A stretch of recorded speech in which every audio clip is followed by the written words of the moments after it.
If you're a lifestyle creator, you need to know that what worked in the past for a lifestyle is not working the same right now, especially for creators over 40. Because your story, your life, your hardships, and the joys are what's going to make your lifestyle channel succeed in 2026.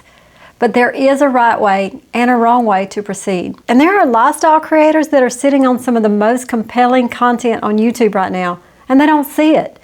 Not because their life isn't interesting enough, but because they haven't recognized that part yet, and that what they do every single day is exactly what somebody else needs to see. And it doesn't have to be glamorous and all put together like it has been in the past. And we've all seen the channels where everything is perfect, and the beauty creator that has the most perfect skin, and the gardener that has no weeds. This is not reality for most of us. And the reason that this content worked was because it was a dream. It was like a fantasy. It was a way for people to escape into somebody else's perfect life or perceived perfection. But what really works today on YouTube is the real life, the real messy stuff. And I want to show you what I mean with a story, because this one really changed the way I think about lifestyle content entirely. And then I want to walk you through what this looks like for different kind of channels, maybe even yours. So I want to tell you about this young man I think he was in his early 20s, whose family's from the Philippines, but now they live in the States. And in the Filipino culture, when somebody in your family can no longer take care of themselves, you step up to the plate, you take care of them. That's just what you do. It's not a burden, it's just love. That's how they were raised. So when this kid's grandmother reached the point where she couldn't manage on her own anymore, he volunteered. He stepped up to the plate and said, "I'll help." And then he did something that I think was pretty brilliant. He set up a camera. Not staged, not with a ring light and a fancy backdrop, just a camera in the corner of their room in their modest home. And when they sat together and she talked, he filmed it. She was sharing wisdom with him that had been in her family for generations. And when he carried her up the stairs, he filmed it. She was in a wheelchair. She couldn't even hardly go. When he made her lunch and sat beside her while she ate, he filmed that too. He showed the hard parts of what he was going through and what she was going through while maintaining her dignity. He did a great job of it. Nothing about his content was polished, and everything about it was real, and people found it. And I mean, actually, millions of people found it, because so many people are living some version of that story right now.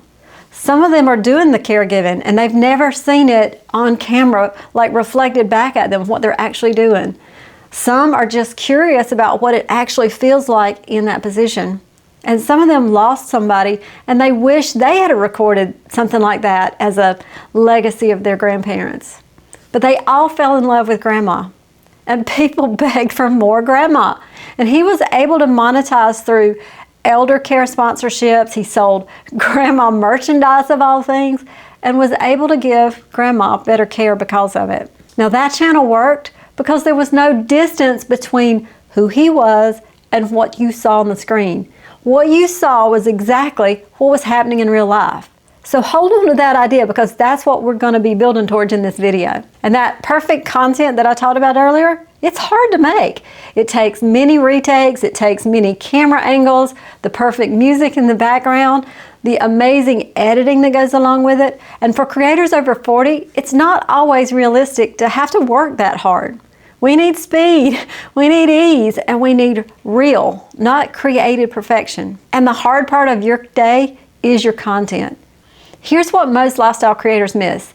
They think the content has to be the beautiful part, the finished room, the completed look, the destination, but the content is actually the hard parts of that process, the parts that take effort, the part where you're figuring something out or doing something that most people would rather not have to do by themselves. That's the part people want to watch, because that's the part that they recognize. They see themselves in it. Let's say you want to build a channel around having a cozy, welcoming home, even at 65 while living alone.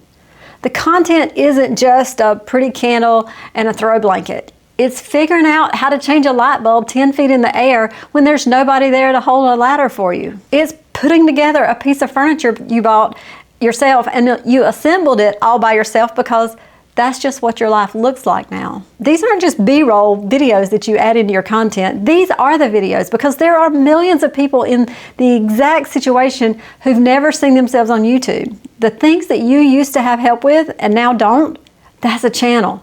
That's a community that's waiting to find you to be a part of your life. Show that whole process. One of my coaching clients has a channel about home decor. She just painted her home a brand new color. And when I think about this transformation, I want to see her at the store, picking up the color swatches, picking them out, buying the test colors, trying it out on the walls. I want to see the paint getting on the floor by accident, if that really happened. I want to see the entire process, even the messy and ugly parts. This requires filming a lot of footage, but it's what makes the video engaging. The real human problems we all have. Don't just show a few steps and the finished product. Show it all to us. We want to see the whole messy middle. And we want to hear the stories behind the tree in your backyard that your kids climbed when they were little, and when little Johnny broke his arm when he fell out. Tell the story of the Tupperware bowl full of flour that your grandma gave you when you were learning how to make her biscuits. We want to see it all. Those small snippets make you real. But I do see 3 gaps in people's lifestyle content, so let's talk about it. The first thing that I see holding lifestyle creators back is what I'd call the permission gap. They're waiting for something outside of them to say, it's okay, you're ready to go, you can create now. Everything is perfect. They wait for a sponsor to send the product before they'll review it. They wait until they have better lighting. They wait until they've lost the weight or fixed the background or feel like enough of an expert. But whatever that gate is keeping you from making the video. And here's the thing about buying a product yourself and reviewing it. You paid for it. You used it. You have no reason to say anything except the truth and what you actually think. That honesty is worth more than any gifted product. Viewers can feel the difference between a real opinion and an obligation. The monetization here comes from sponsors and affiliate links. And it's the same thing with the travel creator who only posts when she takes a big trip, which means 2 or 3 times a year. The everyday is actually the content, the anticipation, the planning, even the trip to the passport office. All of that's filmable. All of it's interesting to somebody. Stop waiting for permission. Just do it. You already have what it takes. It's the journey, not the outcome. And the monetization here is the travel guides, the community that you build for travelers like you that's going to pay to be a part of a group trip, or teaming up with excursion partners to offer better deals to your viewers. There's ways to make real money, but you got to show your real self. You got to show the true process. And the second gap that I see is just as common. It's when a creator hides the most interesting part of what they do. So like when a thrifting creator shows whatever they found, but they never take you on the hunt. Maybe because they don't like filming in public. Maybe it's a little terrifying, and I get it. There's a home decor channel who reveals the finished room but skips the before and the messy, uncertain middle. Or maybe a gardener who narrates beautifully but never puts his face on camera.